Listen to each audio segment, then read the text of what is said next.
We met because of a mutual friend, Liam. He wasn't the kind of guy who made a dramatic entrance. No luxury vehicle, no designer outfits, no smooth-talking charm. Liam was quiet in the way he entered a room, remembered details from casual conversations, and paid close attention when people spoke. Honestly, I almost canceled our first date. The night before, he'd send a message. Looking forward to tomorrow. Let me know if anything changes. It was short, respectful, low-key. I rolled my eyes, thinking he was a bit too soft, maybe even boring, and tossed my phone aside. Still, I showed up. He'd made a reservation at a cozy little Italian restaurant. I came in wearing heels that hurt within minutes, expecting average food and a forgettable night. But Liam surprised me. He asked thoughtful questions and really listened. He didn't dominate the conversation.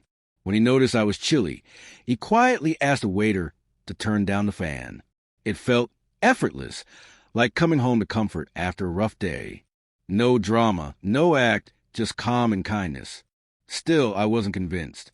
He was kind, attentive, steady, but he didn't bring the fiery energy I thought I needed. He lacked that dangerous spark I used to crave, the kind of thrill that often left me emotionally scorched. Even so, we kept seeing each other.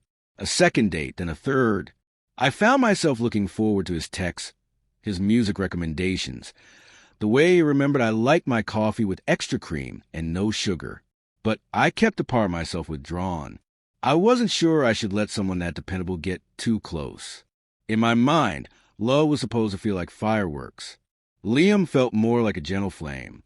One evening, he took me to a rooftop restaurant with a breathtaking view. The city lights twinkled below. Soft music flowed around us. He showed up in jeans and a plain shirt, still sincere, still kind. He pulled out my chair and told me I looked beautiful. I should have smiled, let the moment be, but instead, I said something I'd come to deeply regret. "You're not really my usual type," I blurted, trying to mask it with a nervous laugh. "But you're wonderful." The words landed like a quiet blow. His expression dimmed, the warmth in his eyes fading like embers losing their heat. He paused, nodded gently, and offered a faint smile. "I understand," he said. He asked for the check, paid without sipping his drink, and grew silent. I tried to play it off. "I didn't mean it like that. Just, you're different from what I'm used to." He looked at me, steady and sure, and replied, "Maybe that's the whole point." Then he stood, settled the bill, and walked away. No raised voice, no confrontation, just a quiet exit, leaving his glass half full and me sitting in stunned silence. I sat there feeling exposed, ashamed and confused. I told myself he was being overly sensitive, that I'd just been honest. But when I got home, I realized he'd completely erased me. No more texts, no social media. It was like I'd been wiped from his life. Maybe I didn't mean much. Or maybe I meant too much. The days that followed didn't unfold the way I'd imagined. I thought I'd move on easily, find someone who matched my usual type. Someone bold, with a strong presence and a bit of edge. But instead, I couldn't stop replaying that night. His face. The silence that followed my careless words.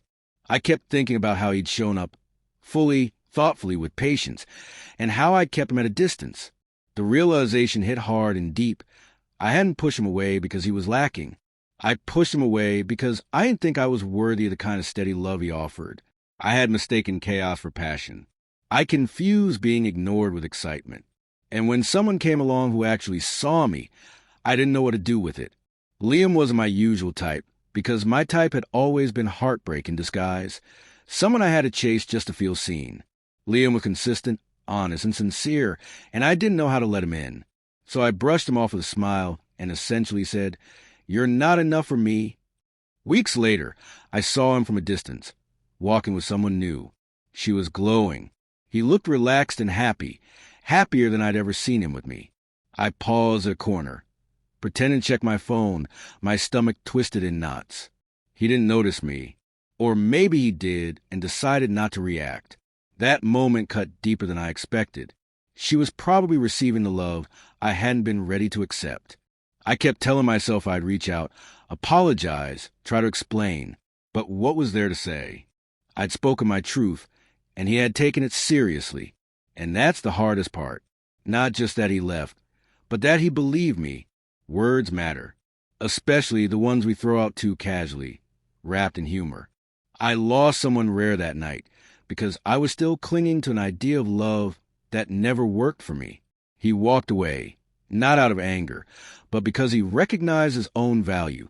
I didn't just lose him. I showed him he deserved more. And now he's gone.